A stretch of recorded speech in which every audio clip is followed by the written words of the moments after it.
salam sehat selalu. Selamat pagi, salam sehat selalu juga untuk semuanya.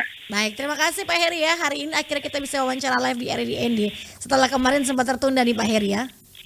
Siap. Baik, nah Pak Heri, sebelum kita masuk dalam informasi terkait dengan VISAT IP ini, mungkin bisa dijelaskan seperti apa Very Small Aperture Terminal Internet Protocol ini Pak, dan manfaatnya seperti apa nih Pak Heri? Baik Ibu, jadi VISAT ini dia sejenis parabola dan antena parabola yang bisa menangkap jaringan internet. Ya, jaringan internet. Jadi VISAT itu lebih kepada semacam internet gratis lah, seperti itu. Oke. Nah, ini alasan mendasar pemasangan VISAT di Floatim ini seperti apa Pak Heri? Apalagi ini dikhususkan ya bagi korban perumahan badai siklon Seroja April kemarin nih Pak Heri.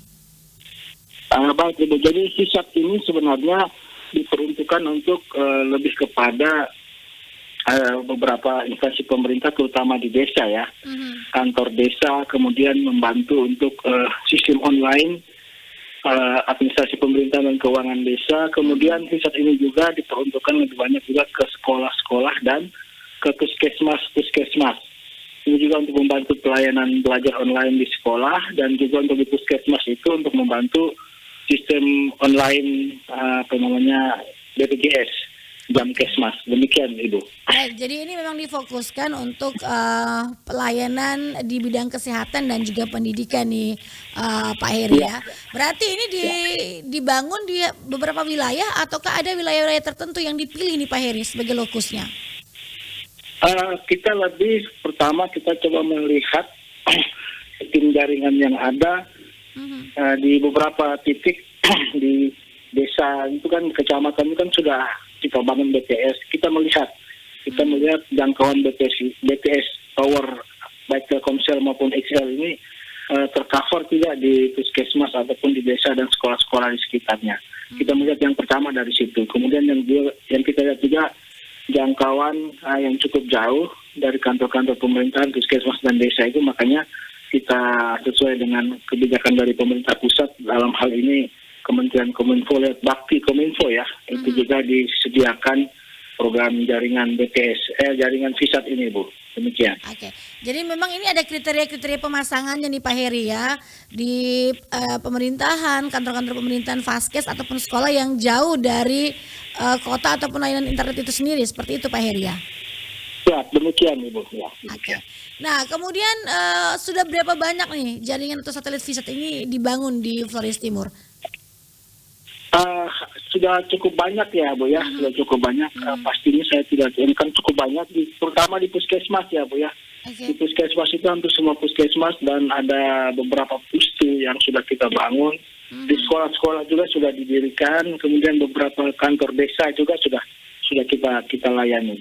Kemudian diharapkan di tahun ini kita mencoba mengalokasikan sesuai dengan kebijakan dari Kementerian Kominfo itu sekitar VISAT itu sekitar 40-an sampai 50-an unit Ibu. Demikian.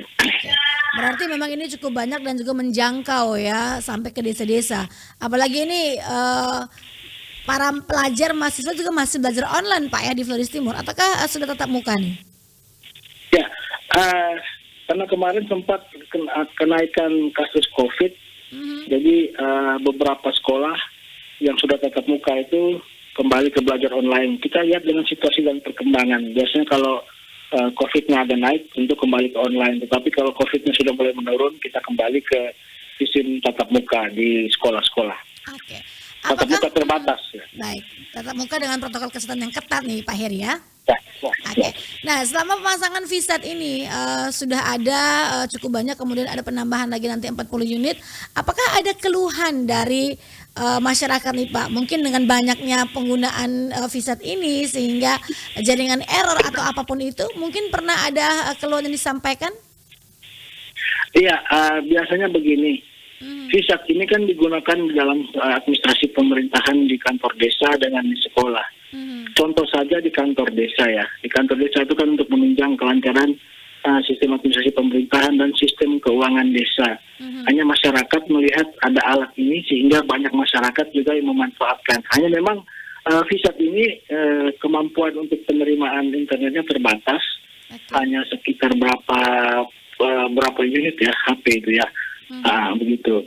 Tapi memang ada masyarakat mengeluhkan, tetapi itu kita jawab dengan kita juga program BTS ya, Base Transceiver System station yang tower itu.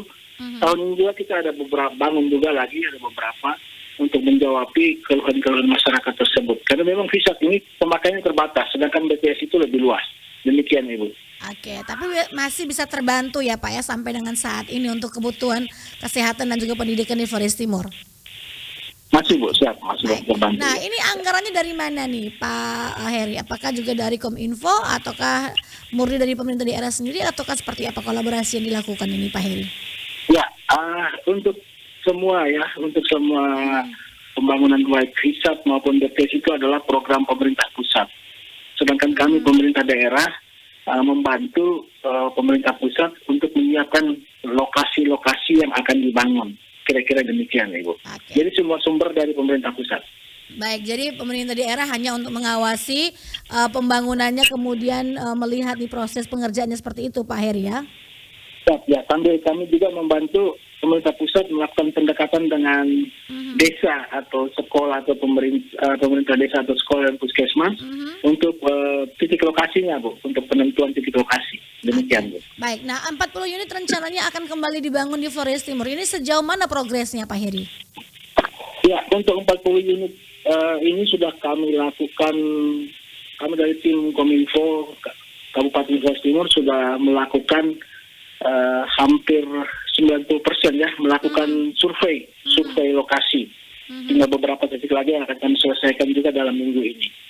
Demikian Ibu. Jadi 40 unit ini akan selesai di minggu ini dan akan langsung beroperasi Pak Heri ya? Tidak, prosesnya tidak demikian. Prosesnya kita survei lokasi, ya, kita rekap semua terus kita kirim ke Bakti Kominfo dan Kementerian Kominfo. Nanti pada saatnya mereka akan melakukan uji petik melalui pemerintah pusat dan mereka akan mengirimkan kembali kepada kita titik-titik yang disetujui dan langsung dilakukan pembangunannya Bu. Oke, berarti waktu dibangunnya ini masih belum pasti nih Pak Heri ya.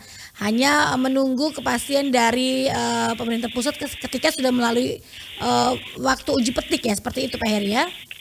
Ya, demikian Ibu. Jadi uji petik itu juga tidak, karena mereka menggunakan sistem dan jaringan satelit, jadi uji petik itu juga tidak memakan waktu yang lama. Kami berharap sesuai dengan penyampaian, kami berharap di bulan April ini, di bulan depan ini ataupun bulan Mei sudah mulai luncuran Ibu program-program tersebut. Oke, kita berharap bersama bahwa semakin cepat semakin baik nih Pak. Ini untuk kebutuhan publik juga ya Pak Heri. Ya, demikian kita berharap lebih cepat untuk layanan publik Ibu. Siap. Baik. Nah, kemudian ketika pendekatan-pendekatan dilakukan untuk survei lokasi dan lain sebagainya, apakah ada halangan yang ditemui entah itu dari masyarakat ataupun pemilik lahan ataukah seperti apa Pak Heri? Ya, untuk halangan sih tidak. Dukungan dari masyarakat, baik pemerintah desa maupun masyarakat desa sangat antusias. Mereka malah merelakan beberapa lokasi milik lahan mereka untuk dibangun. Hanya tentu kan lokasi yang sudah disiapkan oleh masyarakat itu kita perlu melakukan cross-pointing jaringan, kita melihat lokasinya, dan memang harus sesuai dengan persyaratan-persyaratan untuk pembangunan suatu lokasi. Kadang satu lokasi yang diserahkan itu masyarakat desa rela menyerahkan, tetapi tidak masuk ke dalam persyaratan. Kita mencari titik lokasi yang lain. Tetapi dukungan dan antusias dari masyarakat desa maupun pemerintah desa untuk membantu sangat baik Ibu, sangat baik. Oke. Jadi responnya ini positif ya, bahkan menunggu nih kapan segera dipasang VSAT ini Pak Heri ya? Ya, demikian. Oke. Baik, yang terakhir Pak Heri apa harapannya? Silakan. Bagaimana Ibu? Apa harapannya untuk VSAT ini Pak Heri? Ya, kita berharap beberapa titik lokasi yang sudah kita survei dan sudah kita kirimkan ke pemerintah pusat, secepatnya lah mungkin pemerintah pusat dapat melihat ini sebagai kebutuhan mendesak masyarakat, terutama kami di Flores Timur ini kan masih ada beberapa titik blank spot untuk membantu pelayanan administrasi pemerintahan, pembangunan dan pemberdayaan masyarakat serta pelayanan kesehatan, pelayanan pendidikan. Kita berharap bisa dapat direalisasikan. Demikian ya Bu. Baik, terima kasih Pak Heri untuk informasinya pagi hari ini. Semoga April sudah diselesaikan administrasi dan lain sebagainya sehingga akan secepatnya dipasang nih jaringan visa di Flores Timur. Selamat pagi, salam kompak selalu Pak, selamat beraktivitas. Terima kasih, selamat pagi, salam sehat semua.